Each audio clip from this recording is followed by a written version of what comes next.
Selamat sejahtera semua pelajar. Hari ini kita sambung bahagian kedua dalam bab 5 rangkaian dalam teori graf, subgraf dan pokok. So, mari kita lihat SP 5.1.3 mengenal dan melukis subgraf dan pokok. Buku teks anda muka surat 139. Apa itu subgraf?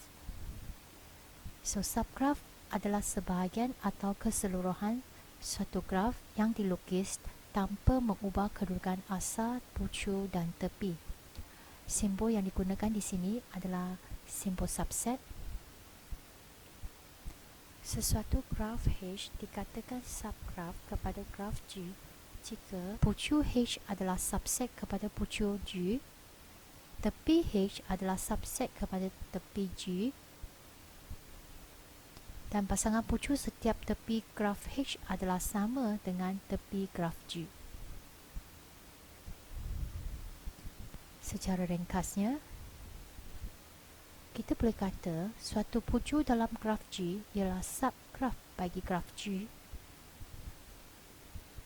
Suatu tepi dalam graf G bersama pucuk-pucuk yang dikaitkan ialah subgraf bagi graf G.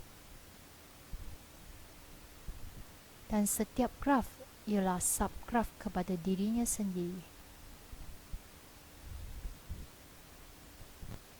Okey, lihat contoh graf ini yang dibentuk oleh pucuk PQRS.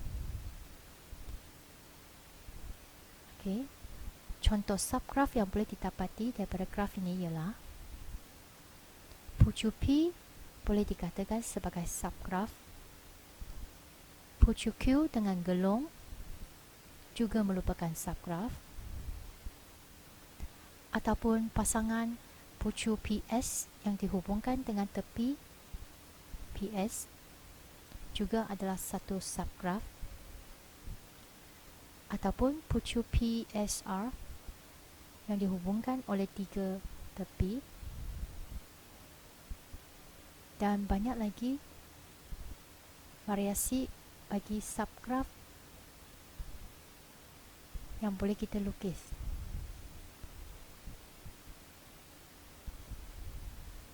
Mari kita lihat contoh 9 dalam buku teks muka surat 139.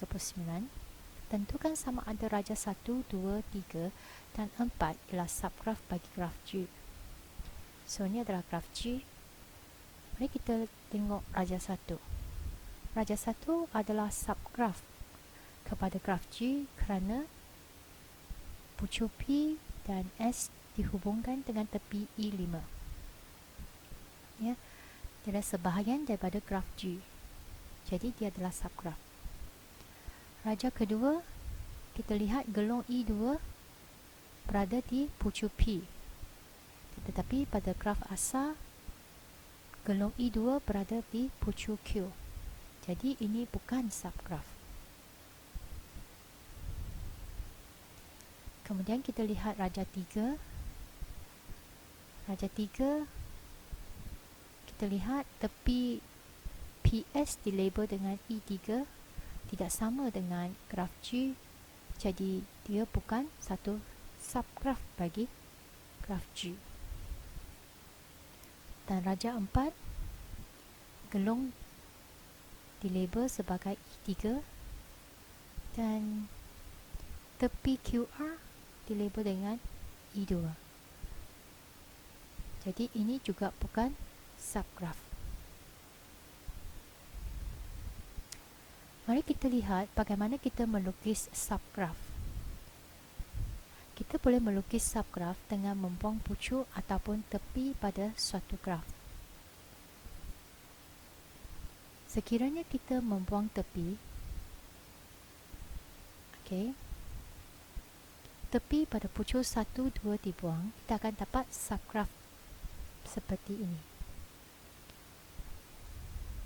Sekiranya kita buang tepi 1, 3, kita akan dapat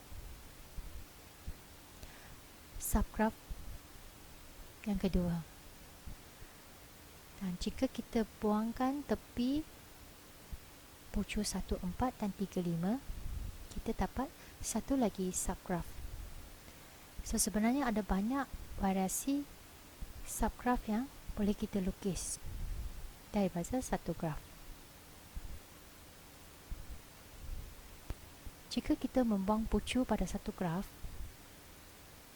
contohnya kalau pucu satu dibuang, maka tepi-tepi yang berkait dengan pucu satu akan dibuang juga. So tinggallah subgraf seperti ini.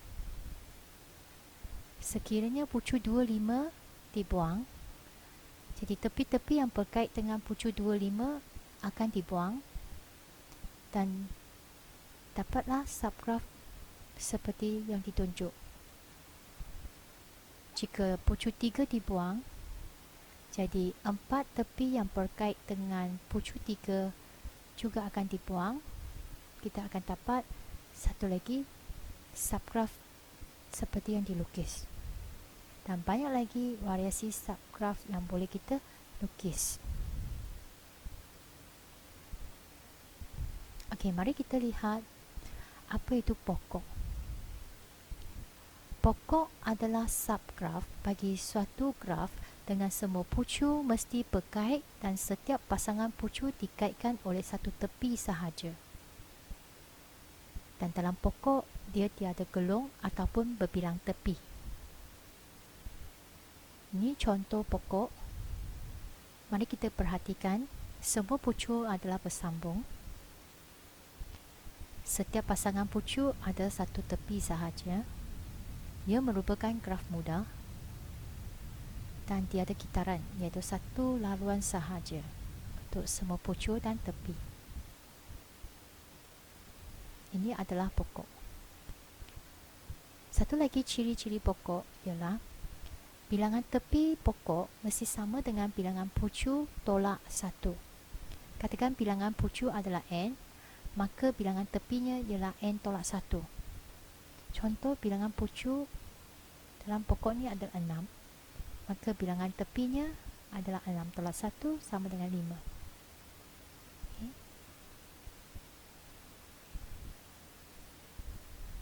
Pokok ini ada 8 pucu, jadi bilangan tepinya adalah 7.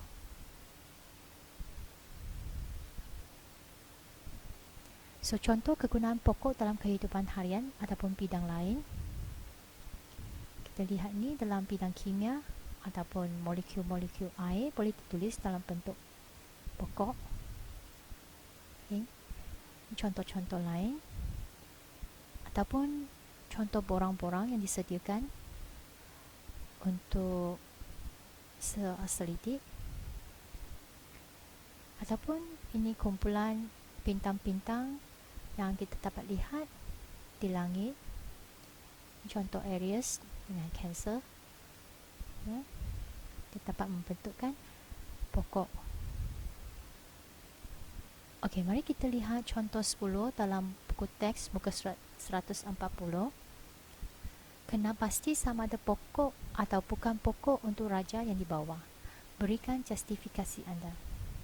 So, mari kita lihat raja 1. Okay.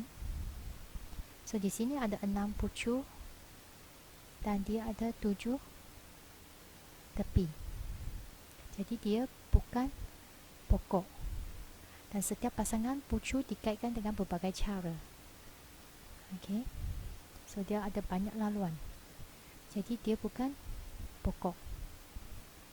Kalau lihat raja B, dia ada satu laluan sahaja dan bilangan pucu dia ada 6, bilangan tepinya ada 5.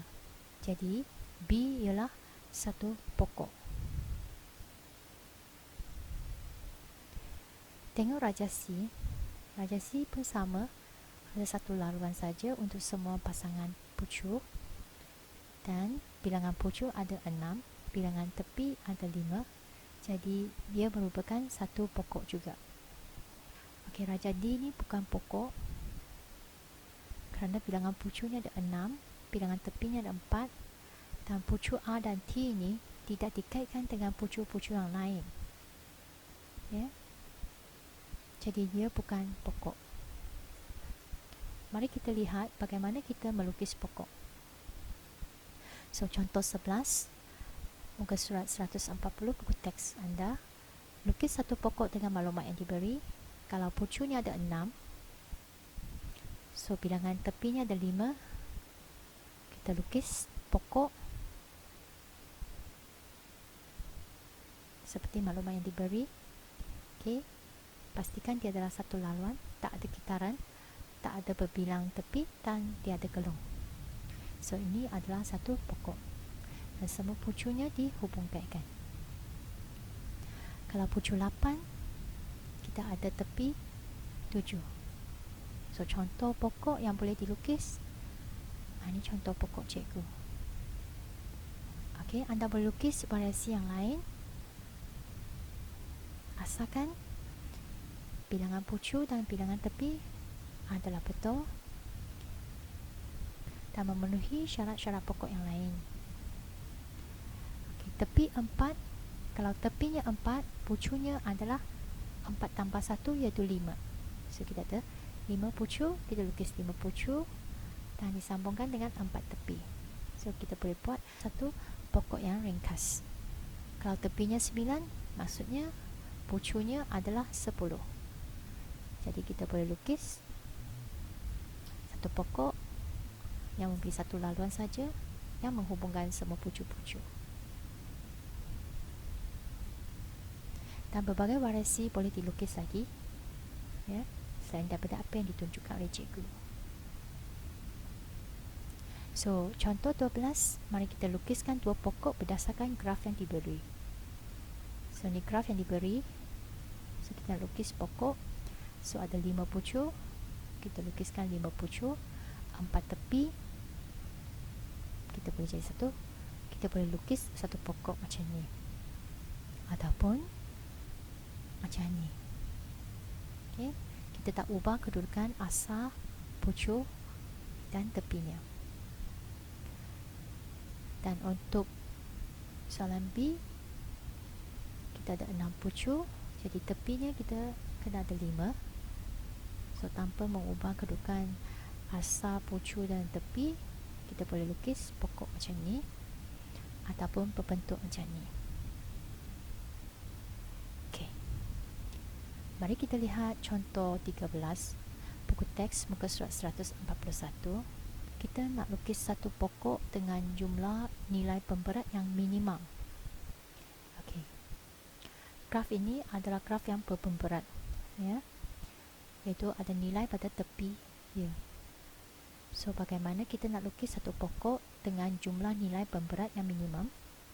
So, mula-mula tengok ada berapa pucuk. So, pucuknya ada 5. So, tepinya kena ada 4. Dalam graf ada 7 tepi. Maksudnya ada lebih 3 tepi. Kita kena buang 3 tepi tu. Okey, bagaimana kita nak buang tepi tu? Kita pilih nilai pemberat daripada nilai yang paling tinggi. Ya, ikut turutan. Kalau kita lihat graf ini, nilai pemberat yang paling tinggi adalah 25, 20 dan 19. Sekiranya cikgu padamkan ketiga-tiga tepi ni, kita akan dapat satu subgraf macam ini. Tetapi ini bukan satu pokok. Ya, dia bukan satu pokok sebab P ini adalah pucuk yang terpencil. Dia tidak dihubungkaitkan dengan pucuk-pucuk lain. Jadi dia bukan satu pokok. So, kita buat semula. Kali ini kita pilih 25, 20 dan 17. Ya. Sebab selain daripada 19, 17 lah yang paling tinggi. Kalau kita padamkan ketiga-tiga tepi ni, kita akan dapat satu pokok. So, ini adalah pokok dengan 5 pucuk dan 4 tepi. So, ini adalah satu pokok. Okey, itulah cara kita melukis pokok. Okey, mari kita tengok jumlah nilai pemberat dia. Jadi, jumlah nilai pemberat minimum pokok ini adalah 10 tambah 12 tambah 14 tambah 19. So, jawapan dia 55. So, inilah caranya kita melukiskan pokok dengan jumlah nilai pemberat yang minimum. Baiklah, sampai di sini sahaja untuk kali ini. Kita jumpa lagi. Sekian, terima kasih.